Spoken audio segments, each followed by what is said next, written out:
CBS News' Margaret Brennan had a couple of issues with Kevin McCarthy's picks for committees. In fact, his new pick for a COVID subcommittee is none other than Marjorie Taylor Greene.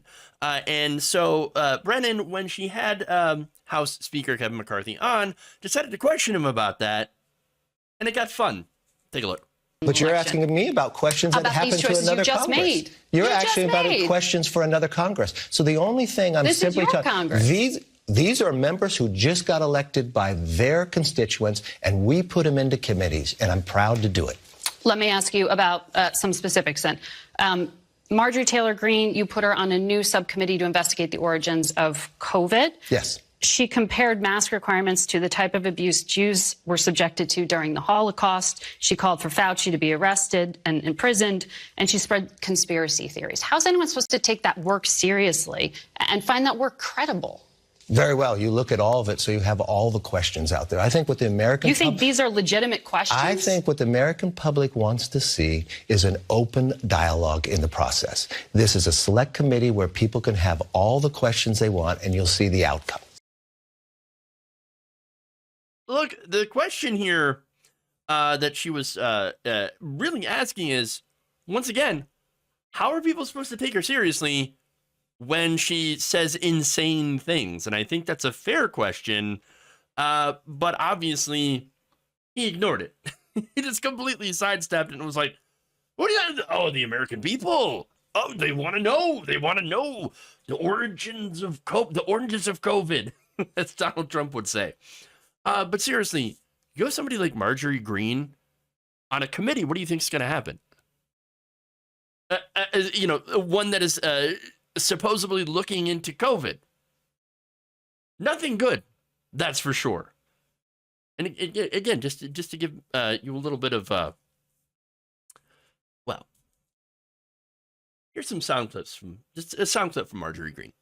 Peachtree dish.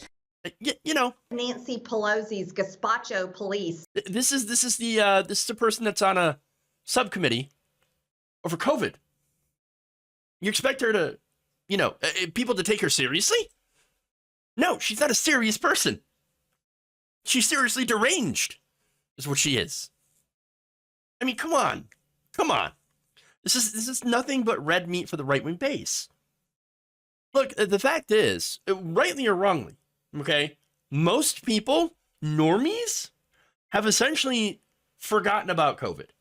They're not worried about COVID at all. Now, again, I would argue that is wrong. I think COVID is still a major issue, right?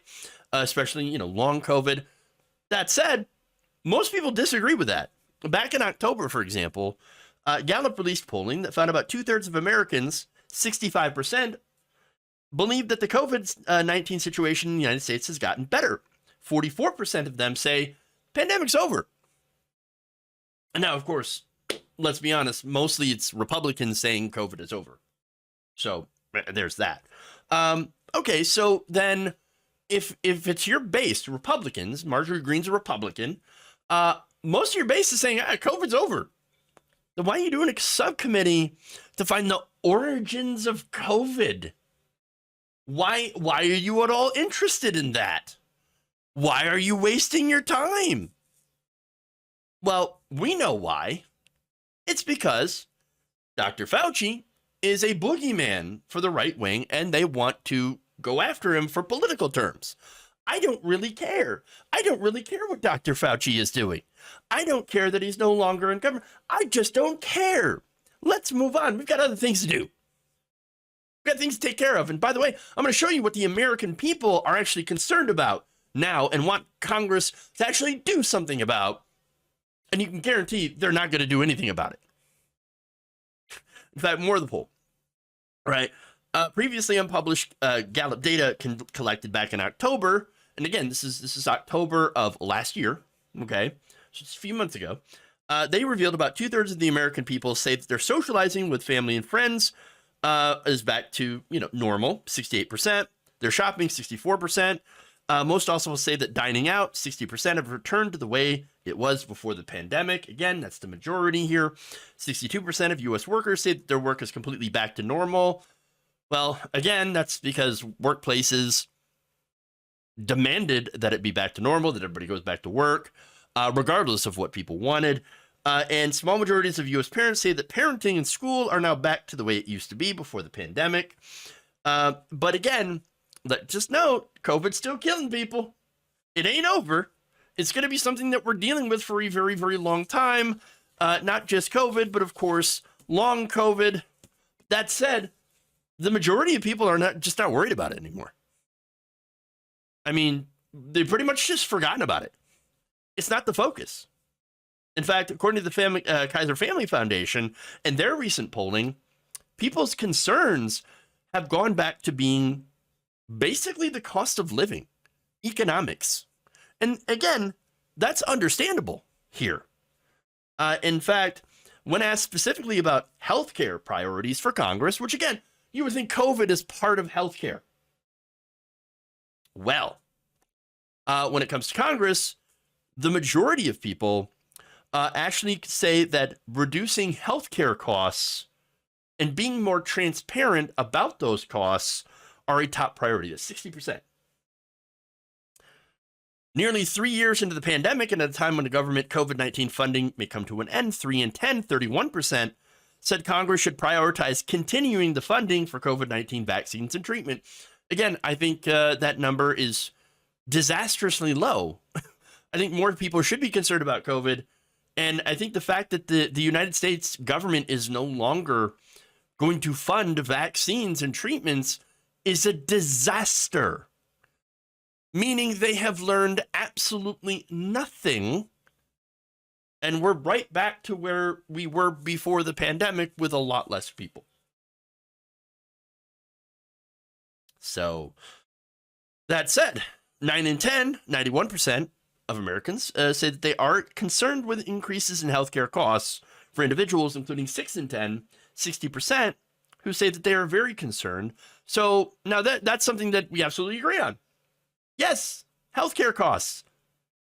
They're incredibly high. They're disastrously high. And you know why?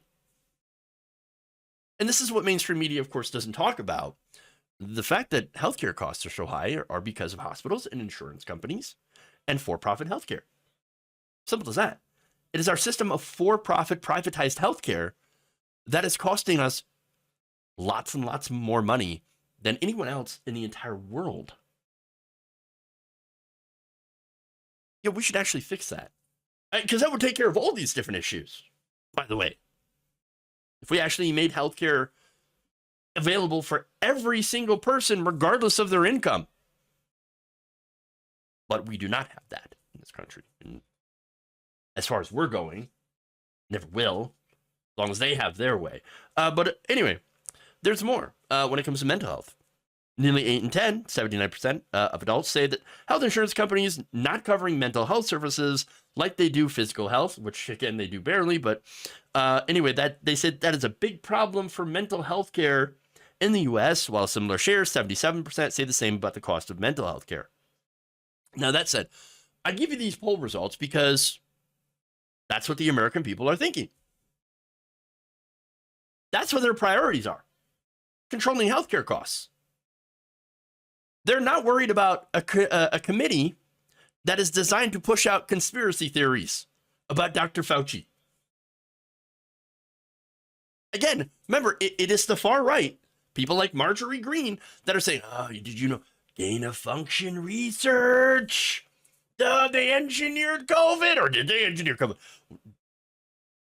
The United States National Institute of Health engineered COVID, gain-of-function, released it on the American people for some weird reason. Oh, yeah, maybe to inject us with, microchips through the vaccines, or maybe they put it in my salad dressing. I don't know. Stupid. Again, but these are the conspiracy theories that permeate the right. This is why they're doing this subcommittee. They don't care about the reality of the situation. They don't care about science. Not only that, but some of the other conspiracy theories are like, oh, did you know that they created COVID, which was not really that bad? you know, they did it so they could create the vaccine, which is worse, so they could kill off the majority of the American people in the world population. Good Stones. Stupid. And Kevin McCarthy looks at the people that are spreading that and said, let's put that on a committee. God. Here we go. So, yeah. Basically, she has been given the power to conduct her own witch hunts. And she got that power because she has supported Kevin McCarthy. Simple as that. She helped him become speaker, and she gets power as a result. And there it is. Now, McCarthy, for his part, he knows the base. He knows how crazy they are. He knows the conspiracy theories. He knows the conspiracy theorists. And he's like, well, as long as they're distracted with these nonsense conspiracy theories, they're not going to notice that we're not going to do a damn thing to help the things that Americans actually care about, which is things like healthcare costs. We're just going to do nothing. I don't have to solve any problems. That's the wonderful thing about apparently being a Republican. You just don't have to solve any problems. You could just throw out random things that don't make sense, conspiracy theories, and there you go. Your problems are solved. You can continue to get reelected without a problem. Just keep feeding the hogs from the trough, and keep collecting the checks from the donors. Look, I'm glad Brennan called him out, but I don't know if that's necessarily going to get through because I don't really see that appealing to a massive right-wing audience, the people who need to hear it the most. Nonetheless, it is at least, seeing somebody on mainstream media push back on people like Marjorie Greene being on these committees, and it does show me, because one thing that I was worried about is that she was going to be rehabilitated by corporate media. That was the big issue. I'm glad to see that so far that's not the case, despite her trying really, really hard to attempt to be rehabilitated. So as long as they keep bringing her, her history up, because people should not be allowed to forget it, that won't be allowed to happen.